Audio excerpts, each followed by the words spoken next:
Sending him out with cruising on the route 233. My word about the mood, the news with my rims all shining. Route 233, Route 233, Route 233.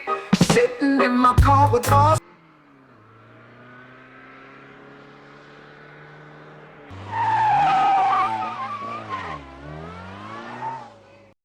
My name is Matty. I'm from Lagos, Nigeria. I rode into Ghana 2 days ago to honor this event, Bikers in Ghana inauguration.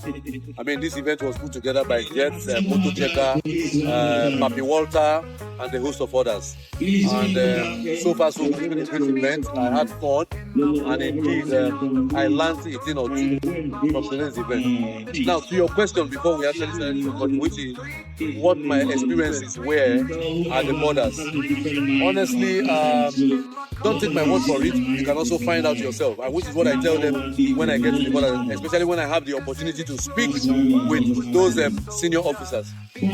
Now, before I go forward, let me say that the people who actually invented the border creation and all the bottlenecks that is associated with our borders today, which are the Europeans and the Americans, they've gone a step further by actually cancelling these bottlenecks.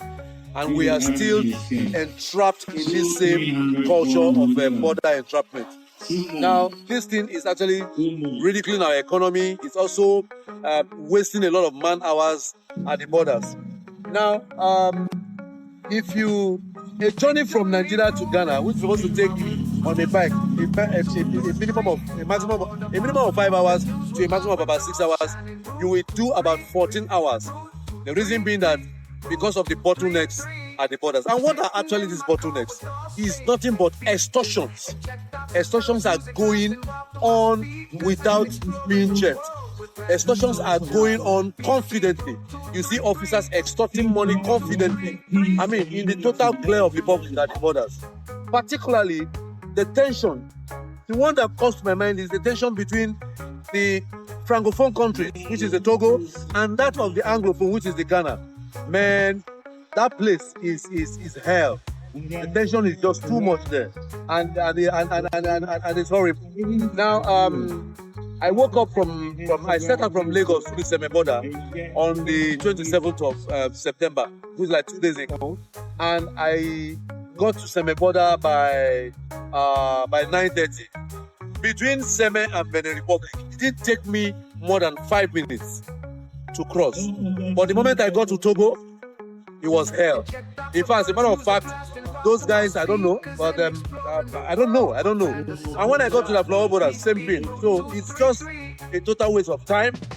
Excuse me. I don't know why this. So I think moving forward, every year we keep hearing them wasting taxpayers' money, organizing meetings to see how they can unite with Africa in terms of trade, in terms of tourism. But at the end of the day, the whole money for all these plans are all wasted. They go back to the status quo, which is total extortion. Now, I want to run down the billing for you. If you're moving from one border to the other, particularly the Aflawo border, the Togolese officials will tell you if you're entering for the first time, you will pay for you to be stamped, even with your documents. And what are these documents? You will have your international, your passport, your ECOWAS traveler's permit. You will have your international driver's license. You will have your yellow card. You will have your international vehicle license, and also you have your international insurance. They will still collect 4,000 CFA because they said you are you're crossing for the first time. And if it's not your first time, they will take 2,000 CFA. That on the Seme, they will tell you will pay 2,000 for the first time and 1,000 as a frequent traveler. Even with those people, if you ask them why, they will keep you at the border for as long as you want to stay there. So the experience at the border is not something to write home about. It's terrible out there.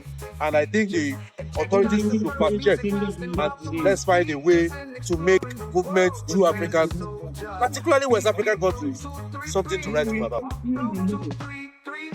Thank you.